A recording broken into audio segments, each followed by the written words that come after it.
Hi there, welcome to Gong Show Garage. Today what we're going to do is we're going to take out the rear universal drive shaft assembly out of a 2003 Toyota Highlander. So we've looked around, there's no videos for this as of yet, and the problem is that the universals are not replaceable, so it's a one-piece shaft. We've looked around, a lot of shops are estimating about $1,800 for the part, but we found it on eBay and we found it at Lordco. Lordco is about $1,000. On the internet it's about 800 Canadian after exchange. So what we're going to quickly do is show you the tools that we're using and how our approach is, and then we're going to show you the drive shaft laying on the ground. So this is the Toyota Highlander right here. These are the tools that we're using. It's because we're wimpy and we just use electric impact, but you can do it by hand. 14 mil deep socket, 3/4 inch ratchet, and a 14 mil wrench. So right now what we're going to do is we're taking off these bolts here, and there is 4 of them. There's 2 steadies, right? There's one here and one more right here. So I wanted to show you how easy it is to take the bolts out.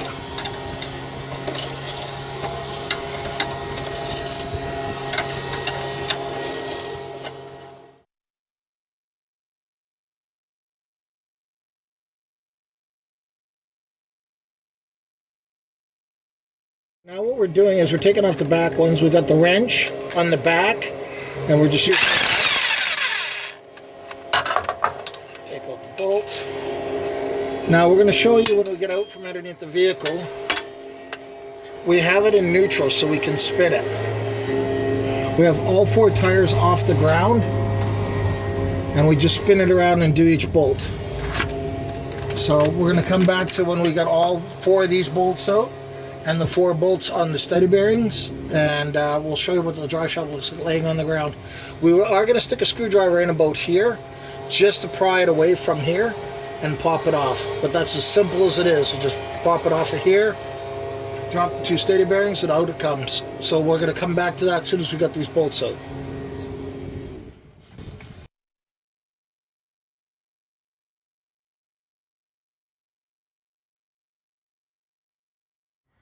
Okay, once again, we're just showing you what we did. We had all 4 wheels off the ground so we can move the drive shaft easily. We did use electric impact, but you can muscle them and do them just without that. One bolt was a little bit hard to get to for the steady bearing. There was I think the catalytic converter was there, so we used the ratchet just to make it a little bit quicker, the ratchet wrench, but it's still only a 14, so you got 2 14s on both ones. 14s back here. And now we want to really make sure that this is paramount that you see this.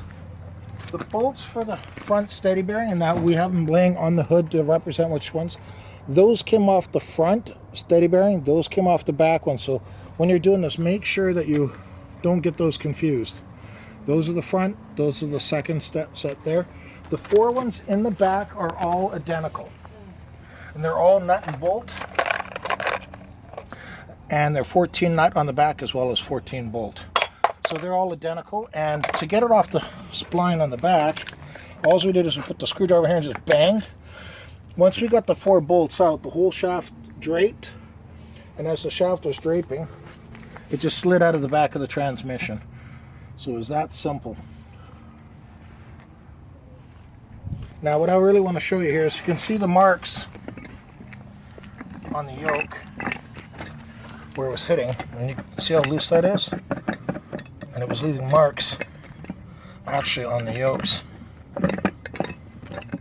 See the marks from where it was rattling? So like I said, quite apparently these universals are not serviceable. It's all press in, so that's why it's a one piece. From what we are to understand, when we get it, these bolts have to be reused again. You take these bolts off. This is your front shaft, intermediate, rear shaft. These are all one assembly, and you just rebolt this. Hope this is a big help. Stay tuned for part 2 when we reinstall it and show you that it's working fine. Thanks for watching Gong Show Garage, and have a great day.